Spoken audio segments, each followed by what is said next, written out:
안녕하세요. 오늘은 2020년 5월 6일 수요일입니다. 아침 묵상을 시작한 지 7주가 되는 것 같습니다. 무엇인가 처음 새롭게 시작한다는 것이 설레이는 마음도 있지만 그것에 적응해 나가려면 꽤 시간이 걸리는 것 같습니다. 저도 아침 묵상을 하면서 조금씩 적응해 나가고 있고, 또 이것을 통해서 많은 은혜와 내 자신에게 영적으로 도움이 되는 것을 경험하게 됩니다. 감사한 일이죠. 여러분들은 어떠십니까? 아침 묵상에 참여하시며 이것을 통해서 하루를 살아가는 영적인 힘을 얻고 또 하나님과 동행하는 삶에 도움이 되시는지 모르겠습니다. 계속해서 이 아침 묵상을 통해서 우리의 삶이 하나님 보시기에 아름다운 모습으로 성장해 나가는 그런 좋은 기회가 되기를 바랍니다. 오늘 함께 나눌 말씀은 남유다 8번째 왕 아마샤에 대한 기록을 담고 있는 역대하 25장 5절부터 16절까지입니다. 역대하 25장 5절에서 16절입니다. 여러분 함께 성경을 펴시고 함께 이 말씀을 읽어 내려가기를 바랍니다. 역대하 25장 5절입니다.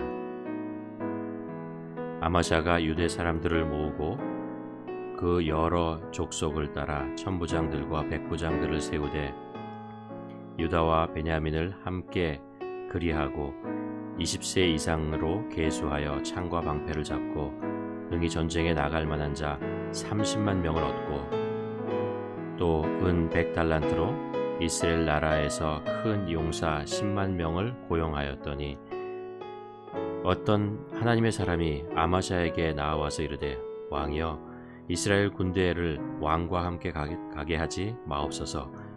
여호와께서는 이스라엘 곧 온 에브라임 자손과 함께 하지 아니하시나니 왕이 만일 가시거든 힘써 싸우소서. 하나님의 왕을 적군 앞에 엎드러지게 하시리이다. 하나님은 능히 돕기도 하시고 능히 패하게도 하시나니 나이다 하니 아마샤가 하나님의 사람에게 이르되 내가 100달란트를 이스라엘 군대에게 주었으니 어찌할까? 하나님의 사람이 말하되 여호와께서 능히 이보다 더 많은 것을 왕에게 주실 수 있나이다 하니라. 아마샤가 이에 에브라임에서 자기에게 온 군대를 나누어 그들의 고향으로 돌아가게 하였더니 그 무리가 유다 사람에게 심히 노하여 분연히 고향으로 돌아갔더라. 아마샤가 담력을 내어 그의 백성을 거느리고 소금 골짜기에 이르러 세일 자손 10,000명을 죽이고 유다 자손이 또 10,000명을 사로잡아 가지고 바위 꼭대기에 올라가서 거기서 밀쳐 떨어뜨려서 그들이 온 몸이 부서지게 하였더라. 아마샤가 자기와 함께 전쟁에 나가지 못하게 하고 돌려보낸 군사들이 사마리아에서부터 벳호렌까지 유다 성읍들을 약탈하고 사람 3,000명을 죽이고 물건을 많이 노력하였더라. 아마샤가 에돔 사람들을 죽이고 돌아올 때에 세일 자손의 신들을 가져와서 자기 신으로 세우고 그것들 앞에 경배하며 분향한지라. 그러므로 여호와께서 아마샤에게 진노하사 한 선지자를 그에게 보내시니 그가 이르되 저 백성의 신들이 그들의 백성을 왕의 손에서 능히 구하지도 못하였거늘 왕은 어찌하여 그 신들에게 구하나이까 하며 선지자가 아직 그에게 말할 때에 왕이 그에게 이르되 우리가 너를 왕의 모사로 삼았느냐? 그치라. 어찌하여 맞으려 하느냐? 하니 선지자가 그치며 이르되 왕이 이를 행하고 나의 경고를 듣지 아니하니 하나님이 왕을 멸하시기로 작정하신 줄 아노라 하였더라. 본장은 남유다 8번째 왕 아마샤에 대한 내용입니다. 그는 25살에 왕이 되고 29년 동안 남유다를 통치하게 됩니다. 아마샤 왕에 대한 성경의 평가는 역대하 25장 2절을 보면 이렇게 기록되어 있습니다. 아마샤가 여호와 보기에 정직하게 행하기는 하였으나 온전한 마음으로 행하지 아니하였더라.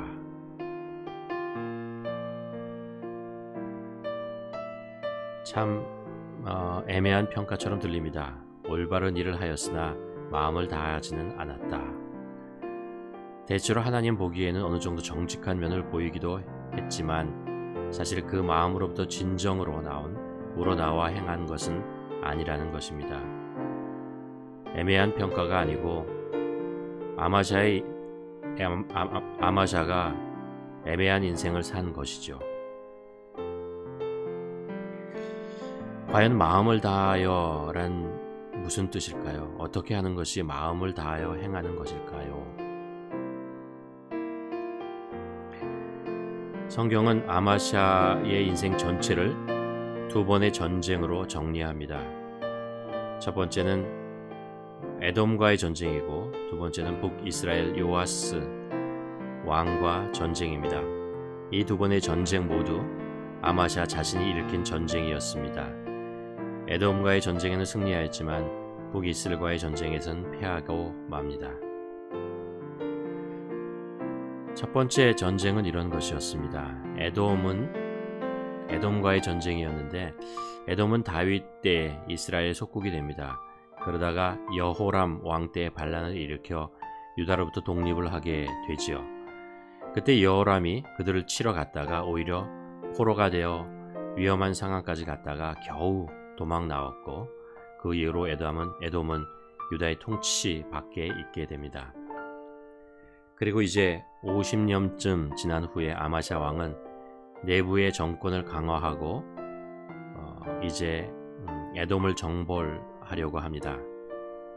군대 조직을 정비하여 20세 이상의 남자로 30만의 군대를 창과 방패로 무장시킵니다.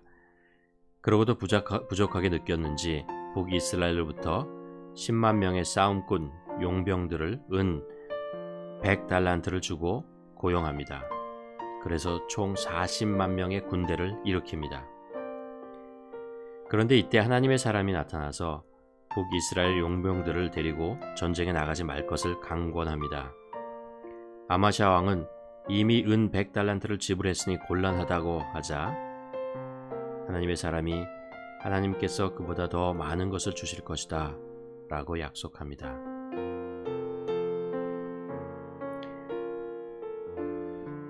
그리고 놀라운 것은 아마샤 왕은 이 하나님의 사람의 말씀을 듣고 용병들을 다 돌려보냅니다. 은 100달란트의 손해를 감수하고 대단한 결심을 한 것이죠. 그리고 아마샤 왕은 용기를 내어 30만의 군대를 거느리고 세일로 나아가게 되고 이 전쟁에서 큰 승리를 거둡니다. 그의 인생에서 가장 큰 승리를 거두고 그의 명성이 이웃 나라에 퍼지게 되지요. 그런데 이 전쟁이 끝나고 돌아올 때에 그가 했던 행동을 통해서 하나님 보시기에 올바른 일을 하였으나 마음을 다하여 하지는 않았다 라는 평가를 받게 된 이유가 드러나게 됩니다. 14절에 보면 아마샤가 에돔 사람을 죽이고 돌아올 때에 세일 자손의 신들을 가져와서 자기의 신으로 세우고 그것들 앞에 경배하며 분향한지라. 여호와 하나님의 말씀을 듣고 전쟁에 나가 승리했는데 돌아오면서 자기가 패배시킨 그 민족의 신을 오히려 가지고 와서 경배한다는 어처구니 없는 짓을 하게 됩니다. 인간은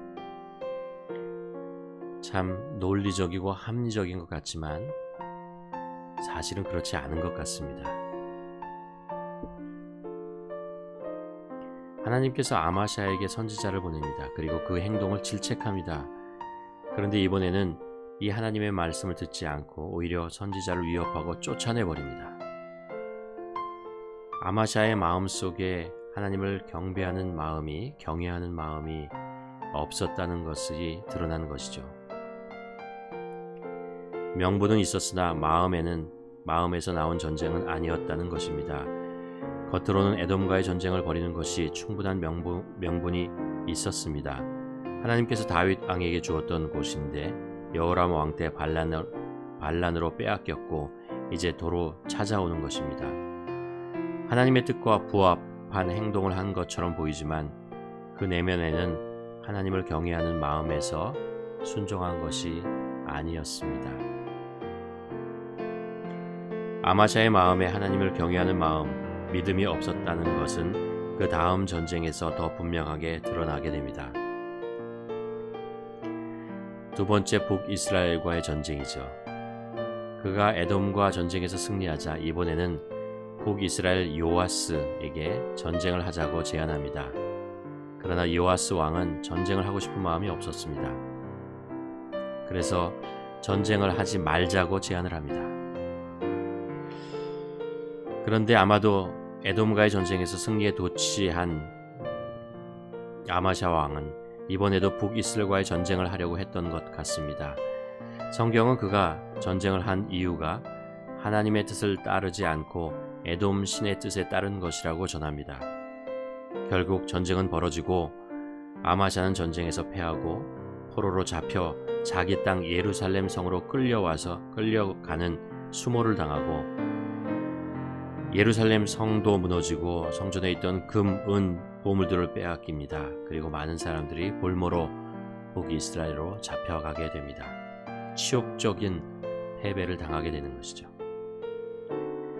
다시 한번 하나님 보시기에 올바른 일은 하였으나 마음을 다하여 하지는 않았다.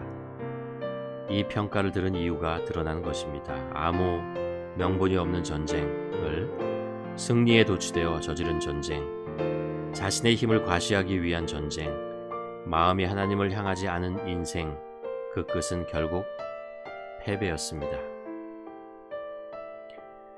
그래서 아마샤 왕의 인생은 두 번의 전쟁, 그리고 승리가 주는 패배라고 정리하고 맙니다.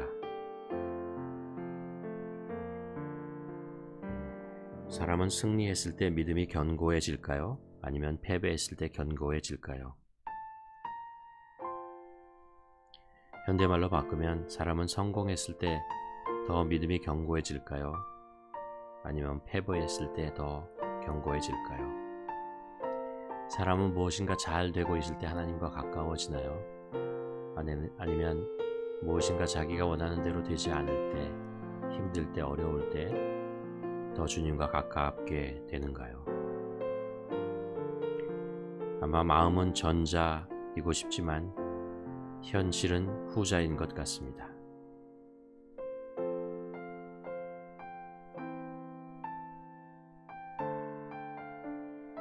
여기서 잠깐 멈추고 오늘 말씀을 통해서 나의 삶을 돌아보았으면 합니다.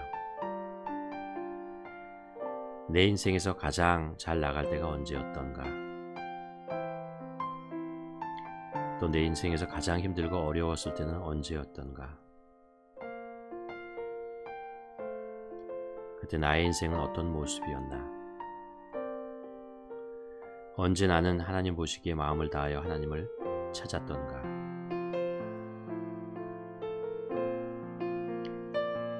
제 인생에서 이 질문의 답을 찾으려고 하면 할수록 너무 자주 발견하게 되는 것이 인생의 성공과 믿음의 깊이는 반비례하는 경우가 너무 많다는 것입니다.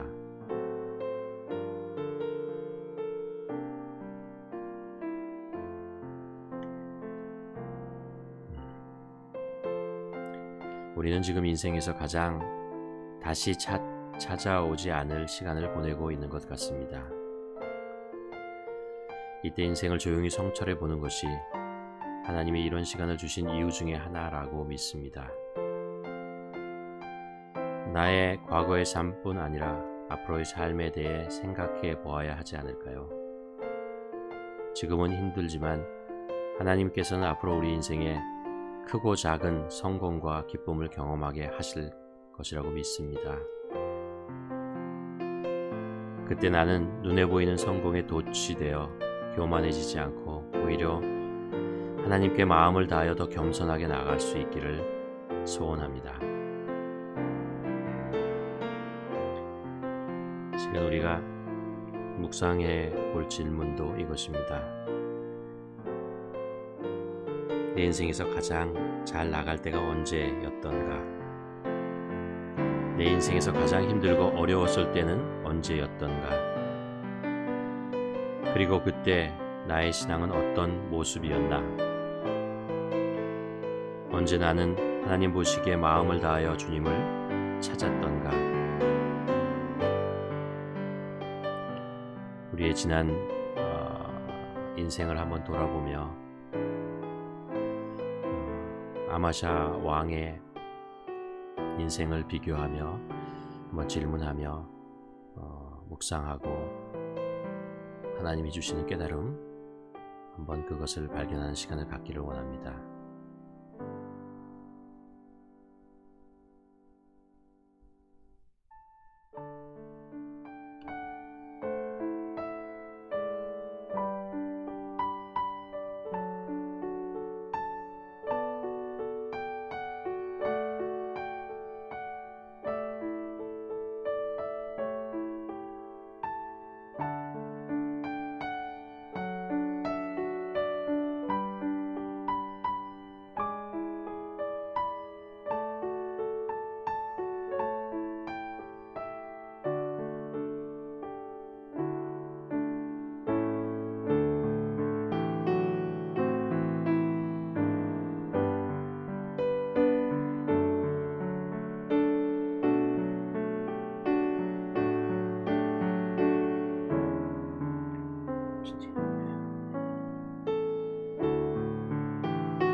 하나님, 오늘도 우리와 함께 하시고 또 어제도 하나님께서 우리와 함께 하셨다는 것을 우리가 압니다. 언제나 우리 삶의 주인으로 임하시기를 원하시고 또 우리들의 선한 목자가 되셔서 양떼를 치듯이 우리들의 인생을 이끄시는 주님인 것을 저희가 압니다.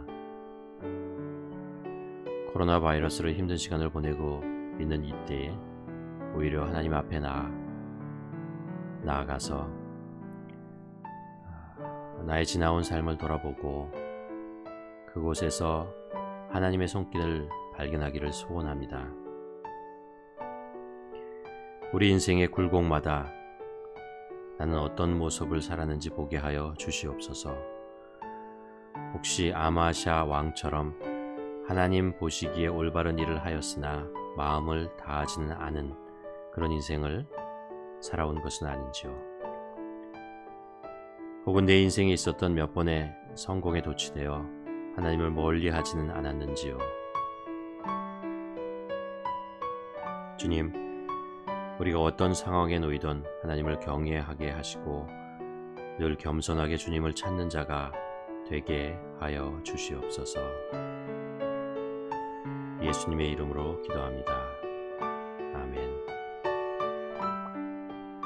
오늘도 우리의 삶을 인도하시는 우리 주님이 우리와 함께 하시는 것을 믿습니다. 우리의 눈앞에 펼쳐지는 것들을 우리가 똑바로 보고 직시해야 하지만 또 우리의 인생을 인도하시는 그 하나님의 손길이 그 그림자가 하나님의 그림자가 우리의 삶을 늘 들이우고 있다는 것을 기억하며 살아가는 우리 모두가 되기를 주님의 이름으로 간절히 축원합니다.